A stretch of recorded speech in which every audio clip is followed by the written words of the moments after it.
Bonjour à toutes et à tous et bienvenue sur ma chaîne. Donc aujourd'hui on se retrouve pour une vidéo un petit peu particulière puisque dans ma vidéo concernant le tag mystique, mystique tarot oracle de Mystics Moons, je vous avais demandé si vous seriez intéressé par quelques vidéos autour du tarot et des oracles. Et on m'a demandé de vous parler de la construction de mon projet, de mon oracle photographique runique. Et c'est ce que je voulais partager avec vous aujourd'hui, mais pas que.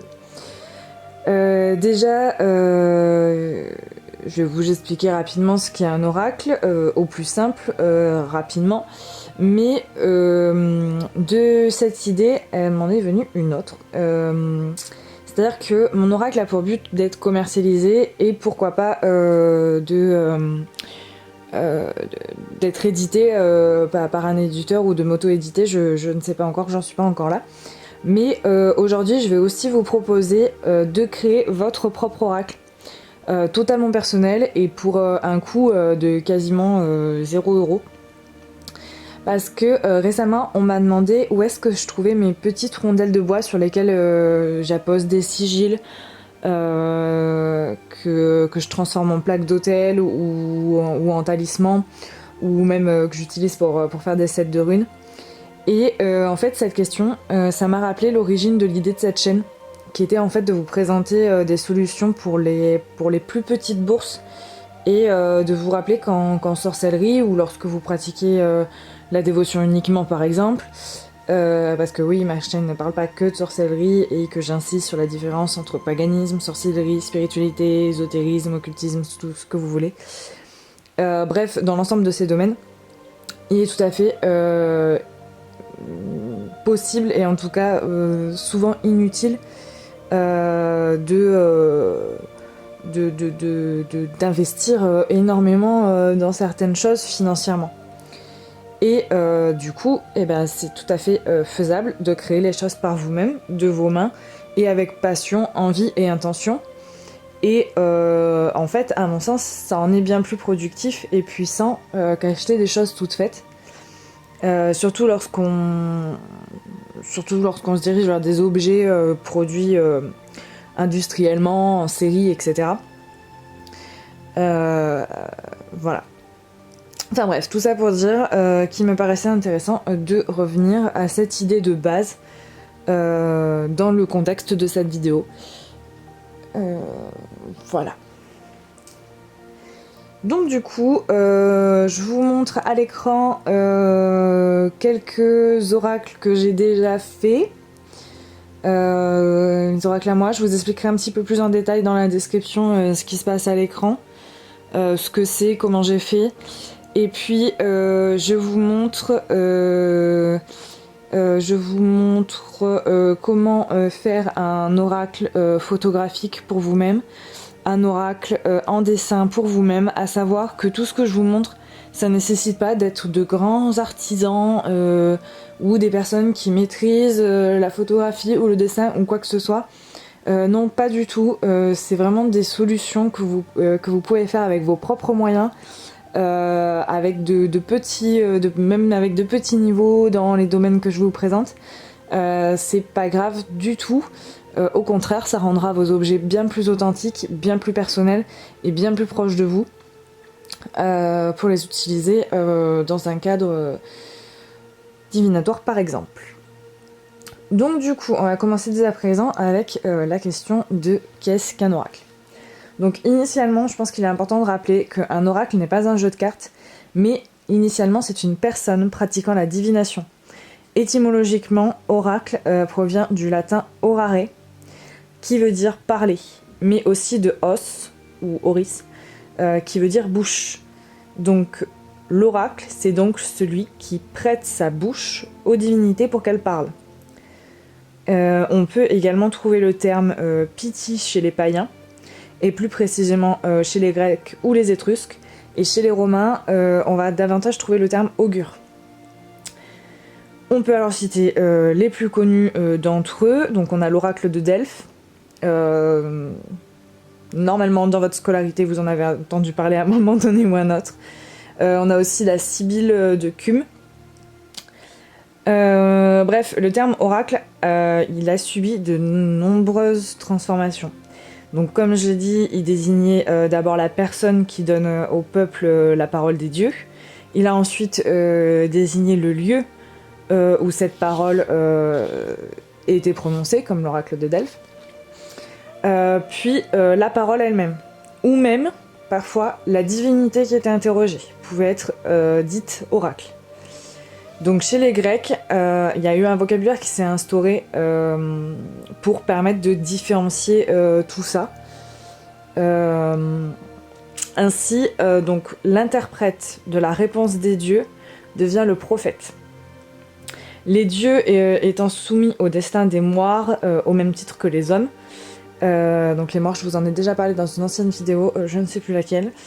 Certains d'entre eux sont alors plus aptes à être des oracles et à être consultés pour répondre aux diverses questions que le peuple se pose.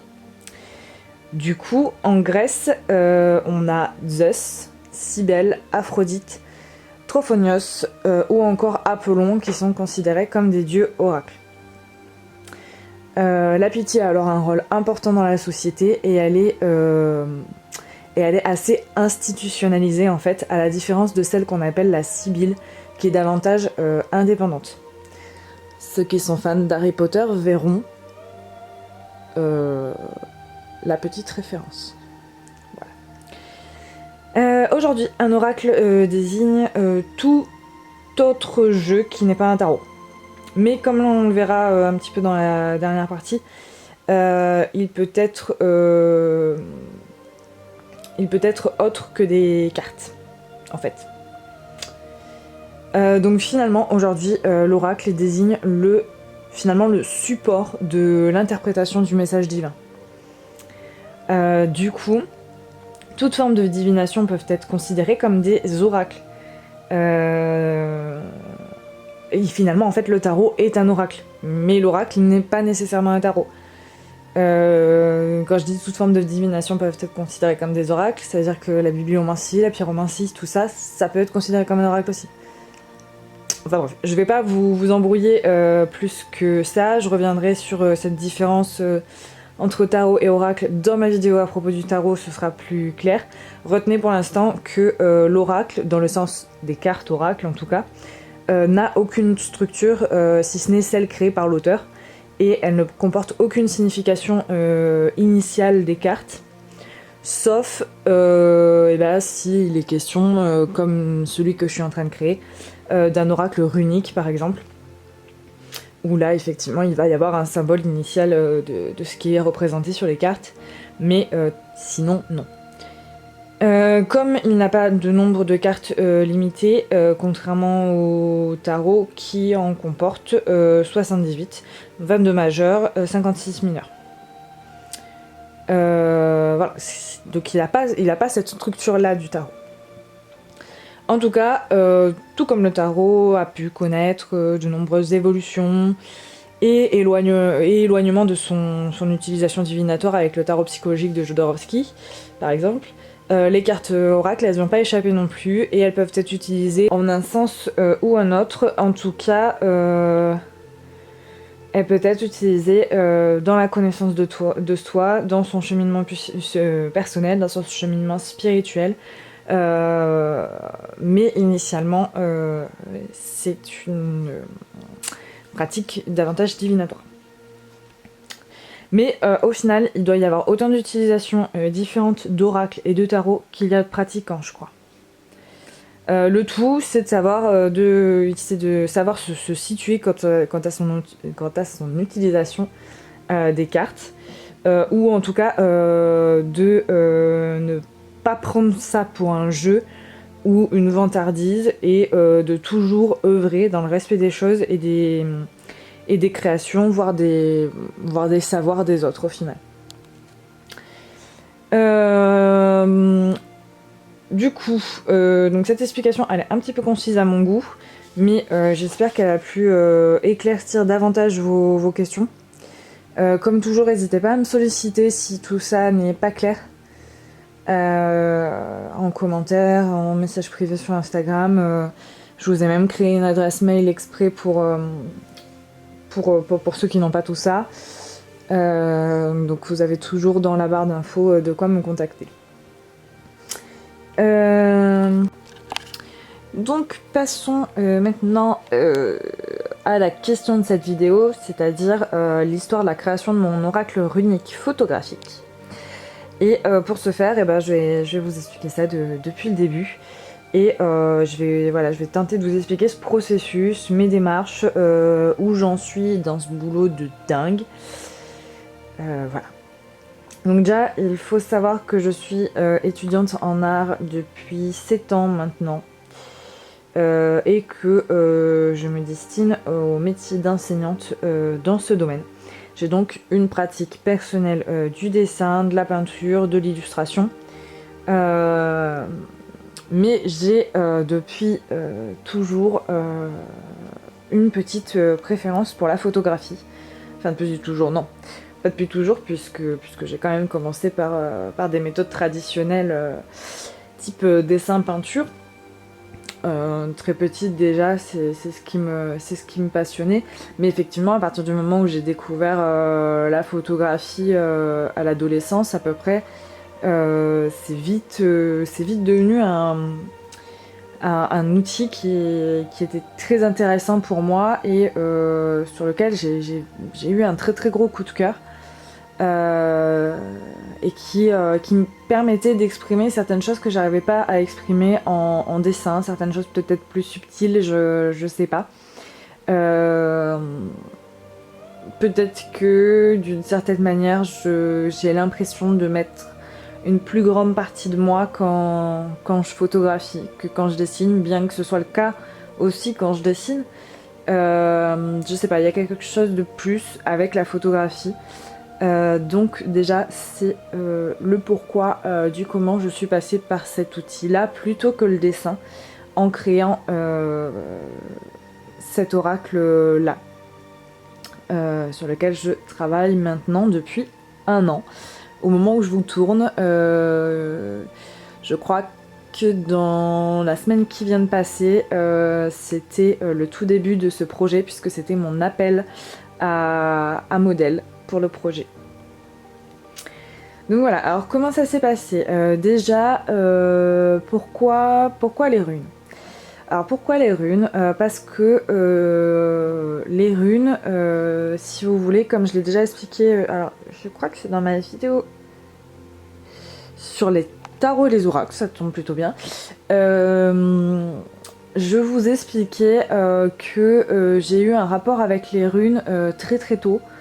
Sans même savoir ce que c'était, d'où ça venait, de quelle tradition c'était extrait, etc. Voilà, très jeune, quand je bidouillais et que je jouais dehors dans la gadoue, voilà, mais j'avais déjà une espèce d'ouverture à tout ça. Je voyais régulièrement dans les formes de la nature certaines runes, donc Lagu, Isa et Otala. Et voilà, et j'utilisais donc ces 3 runes dont je ne savais strictement rien et que je savais même pas que ça existait réellement. Hein. Pour moi c'était des choses de mon invention en fait, avec une grande prétention. Et j'utilisais donc ces 3 runes dans mon petit sachet d'oracle de merdouille que j'avais, que d'ailleurs je vous présente une sorte de reproduction que j'ai faite bien plus tardivement de ce type d'oracle là, que vous pouvez faire vous-même aussi. Voilà, c'est l'oracle des merdouilles là que j'appelle ça. Voilà, vous récupérez à droite à gauche des choses. Et vous pouvez créer un oracle à partir de ça. Mais bref, ça je vous expliquerai en description. Et donc voilà, donc initialement j'ai ce rapport là avec les runes. Donc c'est vrai qu'assez rapidement dans mon étude de la sorcellerie, de la spiritualité, du paganisme et de mes croyances, je suis rapidement tombée donc sur les traditions germano-nordiques. Et je me suis rapidement retrouvée confrontée au Futhark et j'ai vite trouvé que j'avais rien inventé et que les 3 runes que je pensais sortir de mon imagination, non, elles existaient bien.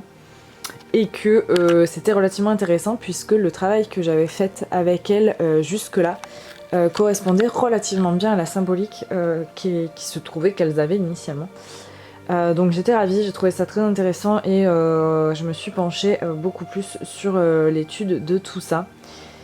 Et voilà, ça fait partie de mes traditions, ça fait partie de mes croyances et de ma pratique qui s'est construite au fur et à mesure des années. Donc voilà, les runes sont un point central de ma pratique. Et voilà, j'ai fait mon petit bout de chemin avec ça. Et puis, maintenant je saurais plus vous dire depuis combien de temps.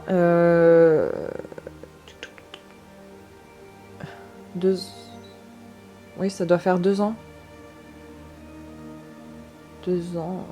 Oui, ça doit faire 2 ans à peu près que je suis sortie du placard à balai, ou peut-être plus, ouais, j'en sais rien. Bref, quand je suis sortie du placard à balai, du coup, les projets de créer, et ben, en tant qu'artiste, finalement,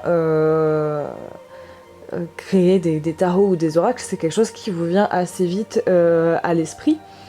Et donc, voilà, c'est quelque chose qui mûrissait depuis longtemps dans ma tête. Sauf que, étant encore dans le placard à balai, il était assez inconcevable pour moi de débarquer comme ça et de présenter un outil comme celui-ci. Sauf que le fait de sortir du placard à balai, finalement, m'a ouvert pas mal de possibilités, m'a aussi permis de faire des rencontres, etc., qui ont nourri en fait ces idées et ce projet qui initialement n'était pas du tout l'idée de créer un oracle runique. Moi, ma première idée aurait été de créer par illustration un tarot. Et en fait, ça s'est pas passé comme ça. Ça s'est pas passé comme ça pour la simple et bonne raison que moi, je travaille beaucoup par les rêves. Je reçois beaucoup de messages de mes guides par les rêves. Ça a longtemps été déjà un outil qui me permettait de rester cachée. Mais du coup de l'avoir relativement beaucoup exploité, aujourd'hui c'est assez naturel chez moi d'avoir des flashs en rêve de certaines choses. Et il s'est avéré que j'ai eu cette espèce de flash là en rêve où eh bien voilà, il était question en fait de créer un oracle runique. Pas un tarot, il fallait que je crée un oracle runique. Et il fallait que j'y mette toute mon âme à l'intérieur. Et du coup, en me réveillant, je me suis dit mais oui, c'est ça. Et je me suis dit comment je vais faire pour créer ça en y mettant vraiment de moi profondément dedans. Et en fait, comme je vous l'ai dit au début de mon explication, je voyais pas d'autre solution que de passer par le biais de la photographie. Et du coup, je me suis dit, c'est ça que je vais faire, je vais créer un oracle photographique runique. En plus de ça, c'est vrai que les oracles photographiques, à ma connaissance, il n'en existe pas, ou alors ce sont des jeux qui ont eu un fort post-traitement et qui, de ce fait, n'ont plus l'aspect photographique brut. Sauf que moi, mon but, c'est de garder cet aspect photographique brut, puisque c'est là où au final, il y a le plus de moi, à cette prise de vue-là, à cette réflexion-là. Et donc, je me suis lancée dans le projet. Comme ça, je suis passée par le biais d'Instagram, j'ai fait un appel à modèles en disant voilà, j'ai le projet de créer un oracle runique, j'ai besoin de 24 modèles, qui veut qui veut. Et dans ma tête, je me disais j'aurais jamais 24 personnes parce que je voulais vraiment 24 personnes différentes. Je voulais vraiment autant de variétés de personnalités qu'il n'y a de variétés de runes. Et à mon sens, ça allait pas marcher. J'aurais pas 24 modèles. Voilà, je me suis commencé à me dire comment je vais faire avec les 2-3 personnes qui vont me demander, leur faire poser plusieurs runes. Ah ouais, mais j'aime pas l'idée. Enfin, Et puis au final, en fait, non, il y a eu un sacré engouement et j'ai eu bien plus de 24 demandes, donc il a finalement fallu que je fasse un tri parmi les personnes qui m'ont demandé. Alors ça s'est pas du tout fait sur des aspects physiques ou quoi, parce que en fait j'en avais rien à faire, mais ça s'est surtout fait sur une idée de variété de personnes. Il fallait vraiment des personnes différentes et des personnes chez qui je ressentais un potentiel de représentation d'une certaine énergie. Voilà, donc j'ai essayé de trier au mieux comme ça, même si c'est relativement difficile parce que chez chaque personne il y a quelque chose, quoi, donc c'était un petit peu difficile le tri, mais passons. J'ai trié donc mes 24 personnes qui devaient participer à ce projet. Et bien en partant de là, en fait, ce qui s'est passé, c'est que je ne voulais pas attribuer des runes moi-même. Déjà parce qu'il y a certaines personnes que je ne connais pas dans mes modèles, ou que je ne connaissais pas en tout cas. Et ensuite parce que je voulais vraiment que ça vienne du modèle, parce que en photo, il n'y a pas que vous, il n'y a pas que le photographe qui est en jeu. Il y a aussi le modèle et il y a aussi le rapport entre le photographe et le modèle. Et ça a mis un impact, vous pouvez pas imaginer à quel point ça a un impact énorme sur le rendu photographique. Voilà. Si déjà entre le photographe et le modèle il y a quelque chose qui passe pas, la photo elle sera pas bonne. La photo elle sera pas bonne et ça je voulais pas parce que le projet me tient beaucoup trop à cœur. J'avais presque, à la sortie de ce fameux rêve dont je vous en dirai pas plus non plus parce que ça reste assez personnel, mais j'avais presque l'impression d'être investie d'une mission, enfin j'abuse un peu dans les termes, mais c'était l'idée et je voulais pas que quoi que ce soit d'aussi bête puisse venir intervenir sur la qualité de ce que j'allais présenter. Et du coup, je voulais vraiment que les modèles soient investis à 100% et se reconnaissent dans les runes qu'ils allaient interpréter, parce que là aussi, ça peut vraiment faire la différence. Quelqu'un qui s'est reconnu dans la rune, un modèle qui s'est reconnu dans la rune, va forcément être beaucoup plus à l'aise à l'écran, parce qu'il va représenter au final une partie de soi, et il va l'exacerber, et au final, je pense que ce projet-là fait aussi faire un travail sur les personnes que je shoote, puisque à travers les runes, elles se sont senties plus représentées et elles ont senti un aspect d'elles-mêmes plus particulier. Et c'était vraiment intéressant en fait, enfin je dis c'était mais c'est pas fini, c'est vraiment intéressant de voir ça. Et en fait, c'est tous ces aspects-là qui enrichissent la puissance de ce que je suis en train de créer en tant qu'outil magique. Tous ces rapports-là, en fait, vont venir créer des sortes d'égrégores autour de chacune des cartes. Et c'est vraiment ce que je voulais en créant cet outil-là. J'avais pas envie de juste créer un outil pour créer un outil, de juste me faire éditer pour me faire éditer. Non, j'avais vraiment envie qu'il y ait cette puissance des choses, cette puissance énergétique au sein de chaque carte. Et c'est vraiment ce qui est en train de se passer. Voilà, c'est vraiment ce qui est en train de se passer pendant qu'on shoot. Après tout le rapport que les gens ont commencé à entretenir avec leur rune et tout, c'est très très intéressant. Et bref, et pour ce faire, en fait, alors j'avais ressorti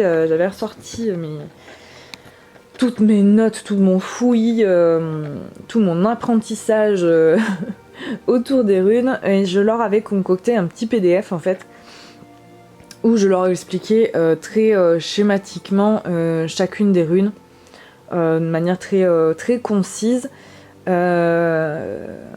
Où je leur avais découpé donc le futark en fonction des 3 aètes. Je leur expliquais à quoi correspondent chacun des 3 aètes, des petites explications dans chacune des runes. Je leur avais fait un petit tableau et tout bien propre. Bref, j'ai envoyé ça à mes 24 modèles et je leur ai demandé à chacun de me choisir 5 runes qu'ils classeraient dans leur ordre de préférence. Donc une fois qu'ils avaient fait ça, qu'ils m'ont tous eu envoyer cette étape-là, ce qui déjà prend au moins un mois, il a fallu que je trie, que je fasse des algorithmes de fou dans ma tête pour que chacun puisse avoir l'une des premières runes qu'il a choisies, quoi. Donc ça c'était hyper pénible à faire. Mais j'y tenais absolument. Je voulais que mes modèles représentent une rune de laquelle ils se sentaient très proches. Donc ce qui s'est passé, c'est que déjà il y a des runes qui pour moi, sur certaines personnes que je connaissais, étaient évidentes. C'est-à-dire que je ne voyais personne d'autre incarner certaines des runes. Et il s'avérait la plupart du temps que c'était genre la première rune qu'ils avaient choisie ou quelque chose comme ça. Donc du coup, dans ces cas-là, déjà, j'ai attribué les runes comme ça dans un premier temps. Et ensuite, j'ai regardé les choix de chacun pour que voilà, ça soit dans les premières runes qu'ils avaient choisies. Et je crois que pour personne, j'ai été au-delà de la troisième rune qu'ils aient eu choisie. Donc ils ont tous eu dans les 3 premières runes, voire la première qu'ils avaient choisie. Donc voilà, ça a été un travail assez pénible et long, mais ça s'est fait. Une fois que ça a été fait, jusque-là, je n'avais prévu aucune idée de comment j'allais représenter les runes, parce que j'attendais de voir quelle personne allait s'ajouter à la rune, parce que je pense que ça allait apporter vraiment quelque chose, et j'ai eu raison, parce que j'aurais pas shooté de la même façon. Je ne sais pas, moi, je prends la rune Ken parce que là c'est ce qui me vient quand je parle qu'il y avait des runes qui étaient évidentes pour certaines personnes. La rune Ken était vraiment la plus frappante. Le modèle que j'ai choisi, voilà, ça pouvait pas être quelqu'un d'autre que lui pour représenter cette rune là. Et du coup, donc la rune Ken par exemple, je l'aurais pas du tout traité de la même façon si j'avais eu un autre modèle. Là, j'ai traité la rune Ken en fonction de la personne que j'avais avec moi aussi, puisque c'est un artisan ébéniste, un ébéniste qui d'ailleurs m'a fabriqué ma baguette. Bref, je raconte ma vie. Voilà, c'est quelqu'un qui je tiens beaucoup et du coup j'ai forcément pris la rune Ken sous l'angle de l'ébénisterie à ce moment-là. Voilà, pour vous dire que je pouvais pas prévoir la symbolique des runes avant, enfin l'imagerie des runes avant, parce que je voulais voir ce que les modèles allaient apporter à la rune, et parce que s'ils l'avaient choisi, c'est qu'il y avait une raison. Donc ce que j'ai fait, c'est qu'une fois que chacun avait sa rune, j'ai commencé à réfléchir. Déjà, j'ai posé les symboliques initiales de la rune que pour moi, il était indispensable de voir apparaître sur la carte. Ensuite, j'ai posé mes propres symboliques, ce que moi, je ressens à travers les runes, les apprentissages que moi, j'en ai tirés. J'ai posé ces idées-là aussi, et j'ai aussi posé ce que les personnes pouvaient apporter à la rune, mes modèles pouvaient apporter à la rune. Et de tout ça, il est né une sorte de symbolique de chaque rune, et donc d'images qui me venaient, mais alors comme ça quoi, presque. J'étais presque même pas consciente au final de ce que je créais, de ce que j'imaginais. J'étais complètement dans un autre état en fait j'étais pas dans un état de création lucide en fait. Donc c'est pour ça souvent je reviens à mes notes, parce qu'il a fallu que je prenne des notes quand j'ai fait ça, et je me dis mais il y a des fois où j'ai pas du tout confiance d'avoir écrit ce que j'ai écrit quoi. Tout ça pour vous dire que je suis vraiment dans un processus créatif artistique certes, mais je crois que ce projet-là va bien au-delà du simple processus créatif, et qu'il y a vraiment quelque chose de plus large que ça dans ce projet, et que je suis sur une construction d'un pas seulement d'un oracle en fait, d'une sorte d'outil et peut-être d'exutoire ou d'évacuation, ou en tout cas de projection de moi à l'intérieur de ça, et de projection aussi de peut-être de visions en fait qui vont plus loin, plus haut, plus spirituel. Bref. Donc une fois que j'ai eu fait ce travail-là, presque inconscient, je suis revenue un petit peu à chacune des idées et je me suis dit, bon, c'est bien, c'est de belles idées, mais comment je vais faire ça ? Parce qu'il me fallait forcément des costumes, des accessoires, des lieux particuliers. Donc ce que j'ai fait, c'est que déjà, j'ai voulu établir les lieux. Donc ça a beaucoup été des lieux que je connaissais, que j'aimais. Donc les lieux qui sont représentés sur les images sont des lieux qui me sont chers, qui sont déjà pour certains empreints même de ma magie. Donc voilà, tous les lieux représentés sont vraiment des lieux auxquels je tiens beaucoup. Soit vraiment spécifiquement par rapport à un lieu sur lequel j'ai pu déjà faire des travaux magiques ou des choses comme ça, soit de manière beaucoup plus large et qui couvre carrément un territoire. Et les lieux sur lesquels j'ai été shootée, pour la plupart en tout cas, sont ceux de chez moi, voilà, de ma maison, de mes origines. De là où je me suis construite et de là où j'ai construit ma magie aussi. Donc voilà, là aussi c'était assez fort à faire. Et ça donne aussi de la puissance à tout ça. Et du coup, j'ai réfléchi ces lieux en fonction de ça, mais aussi en fonction des possibilités que j'avais de me déplacer avec les modèles, hein, soyons clairs, il n'y a pas eu que du spirituel dans tout ça. Il y a eu du pratique, du bien matériel. Et on a aussi réfléchi, voilà, j'ai aussi réfléchi à le rapport entre le lieu, la rune et la personne, quoi. Donc une fois que j'ai eu établi un petit peu tout ça, il a fallu que je me mette au boulot, puisque absolument tous les costumes et accessoires, ou en tout cas presque, sont de ma création ou de mes récupérations ou des choses comme ça. J'ai quelques modèles qui ont pu m'apporter 2-3 trucs, mais globalement c'est beaucoup de récup de mon côté et de création de mon côté. Notamment en ce qui concerne, je pense à tous les sceptres que j'ai pu créer, les couronnes, beaucoup de couronnes j'ai créé. Et tout ça en fonction des symboliques de chacune des runes que j'avais établies. Pareil, ça s'est fait très instinctivement, ces créations-là.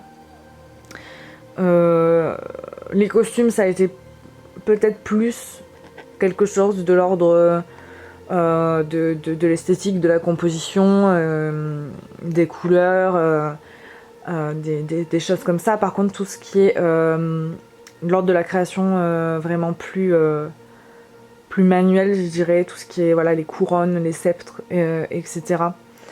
Ça a été très intuitif aussi, ça a été très... Quand je créais, j'étais pas dans un état tout à fait normal, entre guillemets, quand je créais ce genre d'objet-là. Mais pareil, ça a été une expérience folle. Et voilà, et puis une fois que tout ça a été fait, donc là déjà je vous parle d'un travail intense sur plusieurs mois. En plus de ça, j'ai combiné la fin de ma licence. En faisant ça, j'ai combiné un job d'été à 30 heures par semaine. En fait, entre 2 mois de travail, j'ai eu un mois de pause. Mais alors un mois de pause intensif, quoi. C'est-à-dire que j'ai fini les créations. J'ai terminé toutes les créations que j'avais à faire sur tous les shootings, donc sur les 24 runes, j'ai terminé toutes les créations. Là, on était au mois de juillet de l'année dernière. Donc les 2 premières semaines de juillet de l'année dernière, j'ai terminé les créations, j'ai bossé tous les jours dessus. Et les 2 dernières semaines de juillet de la semaine dernière, j'ai lancé les shootings. Et là, ça a été très vite. Ça a été très vite dans le sens où les 2 dernières semaines de juillet, j'avais un shooting par jour minimum. Quand je vous dis minimum, c'est qu'il y a eu certains jours où j'avais 2 shoots, un le matin et un l'après-midi. Donc c'était rush, c'était assez fatigant, mais c'était juste génial. Voilà, donc 2 semaines vraiment full de shooting, et où petit peu par petit peu, vraiment c'était en train de se créer, c'était en train de se mettre en place. Et je trouvais ça fou, et puis je me disais, bah ça va aller vite, quoi. Et puis c'était trop beau, ça se passait beaucoup trop bien. Ça se passait beaucoup trop bien. Bon, déjà, j'ai eu quelques déceptions de shoot, pour les raisons que je vous ai exposées plus haut. Comme quoi, le lien photographe-modèle, ça joue pas mal. Mais c'est pas grave, parce que la création était là, l'idée de la rune était là, et tant pis pour ça, j'ai quand même sorti des photos qui me convenaient tout à fait. Après, voilà, est-ce qu'il n'y a pas aussi des énergies de la rune qui se sont mêlées à tout ça? Je me suis rendu compte que c'était aussi des runes avec lesquelles j'avais pas forcément des liens extraordinaires. Donc peut-être. Voilà. Donc il y a eu ce genre de soucis. Il y a eu des soucis de lieux aussi, des lieux auxquels je tenais à aller, et soit c'était pas possible, soit enfin surtout un en fait qu'on n'a pas trouvé. Donc là j'étais assez déçue, mais finalement le shoot s'est bien passé, donc ça a repris le pas. Ensuite j'ai shooté avec des animaux. Avec des chiens, j'ai shooté avec 2 chiens, et c'était les premières fois que je faisais des shootings canins, et c'est un peu la merde quand même. C'est quand même un peu la merde. Donc voilà, ça c'était un peu particulier aussi. Autre problème, il faisait 40 degrés à ce moment-là, donc niveau maquillage et tout, c'était assez pénible, pour les modèles comme pour moi. Voilà. Il y a eu des fois où il a fallu partir loin, où je suis partie dans d'autres départements de ma région. Mais voilà, globalement c'était quand même super cool. Par contre, ce qui s'est passé, c'est qu'en fait il me restait quelques shootings donc qui n'avaient pas été faits pendant ces 2 semaines intensifs. Et parmi ces shootings, il y a eu 2 modèles avec qui il y a eu des problèmes. Et du coup, en fait, ça a retardé beaucoup. Ça a retardé beaucoup, et en fait, si vous voulez, tant que j'ai pas toutes les photos, je veux pas attaquer les retouches lumière ni rien. Parce qu'il va y avoir un petit peu de post-traitement. Mais vraiment pas grand chose. Mais tant que j'ai pas toutes les photos, je peux pas attaquer ça. Je peux pas attaquer la forme des cartes, je peux pas attaquer le livret. En fait, je peux rien attaquer tant que mes shootings sont pas finis. La seule chose que je peux faire, c'est trier les shootings photos et choisir la photo qui représentera la rune. Voilà, c'est tout ce que je peux faire, et tant que j'ai pas fait ça, je peux pas donner les photos aux modèles, puisque pour récompenser les modèles qui ont shooté pour moi, même si c'était de la collaboration et que voilà, qu'ils le savaient, j'ai quand même voulu faire plusieurs photos, et chaque modèle qui a shooté avec moi se retrouvera avec quelques photos du shooting en plus de la photo choisie. Mais voilà, après il y a beaucoup de réglementations dans la photo, ils n'auront pas le droit de les publier tant que je les aurais pas publiées, etc. Donc de toute façon, les modèles n'auront pas leurs photos tant que tous ne l'auront pas fait, et les modèles ne publieront pas leurs photos tant que moi, l'oracle sera pas publié. Et il y a encore du taf avant que l'oracle soit publié. Donc voilà, donc ça retarde tout le monde, et au final ça agace un peu tout le monde, parce que j'ai des modèles qui viennent me redemander à quand j'ai mes photos, machin. Sauf que là on n'est pas sur un projet de shooting photo normal, où techniquement dans les 2 semaines on est censé les avoir, les sets de photos, mais là non. Donc voilà, il y a eu ça. Ça veut dire aussi, j'ai oublié de vous le dire, mais c'est des shootings qui sont sous contrat. photo, donc j'ai dû créer des contrats photos qu'on signe avec chaque modèle à chaque fois, etc. Pour se protéger l'un et l'autre, hein, au final. Donc voilà, c'est beaucoup tout ça, et effectivement voilà, j'ai eu quelques ralentissements. Bon, après j'ai des modèles pour qui c'est normal, j'ai des modèles qui ne sont pas de ma région. Donc je pense à 2 personnes qui vont devoir se déplacer pour venir shooter avec moi. Alors j'en ai déjà eu d'autres qui se sont déjà déplacés, mais c'était pas le même contexte. Et là, donc il me reste 2 personnes effectivement qui ne viennent pas du bon endroit. J'ai deux autres personnes de chez moi qui que l'été dernier on a été retardé plusieurs fois pour diverses raisons personnelles, mais voilà. Et j'ai une personne en fait qui s'est engagée et qui au final m'a un petit peu menée en bateau et n'a pas poursuivi. Et une dernière personne avec qui, disons qu'initialement j'avais des soucis personnels avec cette personne, sauf que je me suis dit que je pouvais mettre de côté le personnel sur le professionnel. Et au final non. On peut pas trop mettre le personnel de côté, donc j'ai préféré stopper ça. Et donc voilà, bah, tout ça ralentit pas mal le projet. Et ben voilà, comme je vous le dis, là ça fait 1 an que la chose est lancée. Et bon, j'ai quand même tombé un maximum de boulot depuis 1 an. Mais il reste encore beaucoup à faire. Surtout que voilà, je suis vraiment toute seule sur ce projet-là, de A à Z. Voilà, mes modèles sont là pour poser, c'est une collaboration avec mes modèles, mais en soi je suis vraiment toute seule dans la création de tout en fait. Donc ça prend plus de temps, ouais. Et puis voilà, donc là je vais essayer de clore les shootings assez rapidement. Ce serait bien que ce soit fini d'ici janvier 2021. Ce serait bien que les photos soient terminées de faire, toutes, sur tous les shootings, que je puisse attaquer les retouches, la création des cartes en elles-mêmes, et puis le livret. Et en fonction...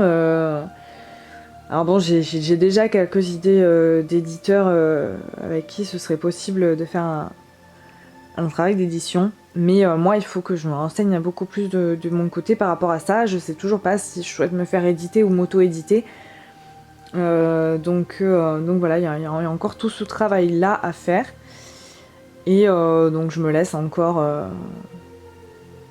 un ou 2 ans pour clôturer ce projet là, et voilà un petit peu mon cheminement de A à maintenant dans la création de cet outil qui compte vraiment beaucoup pour moi, qui est un projet que j'aurais jamais cru possible, que je me serais jamais cru prête et capable de faire un aussi gros truc en fait. Et là ça me fait beaucoup du bien, c'est vraiment super chouette. Et donc voilà, on m'avait posé la question en commentaire, et je trouvais hyper intéressant de partager ça avec vous. Il y a peut-être moyen que vous en ayez rien à faire, mais je trouve que c'était intéressant déjà de vous montrer à quel point c'est compliqué de faire ce genre de travail, mais aussi de vous montrer que certains créateurs, alors c'est pas le cas de tous, hein, c'est pas le cas de tous les créations de tarot ou d'oracle qu'on trouve sur le marché, mais certains ça va bien plus loin qu'une création d'illustration et de livret. Donc quand vous procurez un jeu, essayez de regarder s'il y a eu ce travail là de fait dessus avant, parce qu'il y a des chances que votre jeu soit bien plus puissant et bien plus intéressant quand il y a eu ce travail là de fait dessus. Donc c'est à dire que je parle d'un travail qui fait qu'on donne beaucoup de nous-mêmes et où il y a une certaine connexion spirituelle dans la création de l'objet. Et ça vaut au final à la fois pour tous vos outils de travaux magiques. Voilà.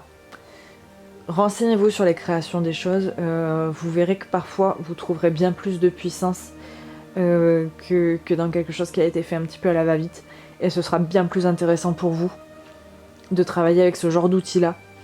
Voilà. C'est pour ça qu'on vous conseille souvent d'aller voir du côté des artisans ou des choses comme ça, c'est parce qu'il y a quelque chose de plus intéressant énergétiquement dans la création de ce genre d'outils. Et si en plus effectivement il y a un travail magique derrière, comme il y aura sur mon oracle, puisque ça s'arrêtera pas là, ça s'arrêtera pas à tout ce que je vous ai dit. Je compte bien faire un travail magique en plus sur l'outil pour ouvrir certaines portes entre guillemets de connexion, de compréhension des runes. Donc voilà. Ça, je ne vous en dis pas plus parce que ça reste des pratiques personnelles, mais vous le savez d'ores et déjà qu'il y aura ce petit travail-là en plus. Donc voilà, pour cette vidéo assez personnelle au final, je pense que je me suis jamais autant livrée sur la chaîne que ce que je viens de le faire. Même s'il resterait encore beaucoup à dire, je me sens beaucoup, beaucoup trop ouverte là, assez vulnérable au final. Mais bon, j'espère qu'elle vous aura plu et qu'elle pourra, en tout cas pour ce que vous avez vu à l'écran, vous donner quelques idées pour créer à moindre coût un petit oracle personnel et des plus efficaces pour vous.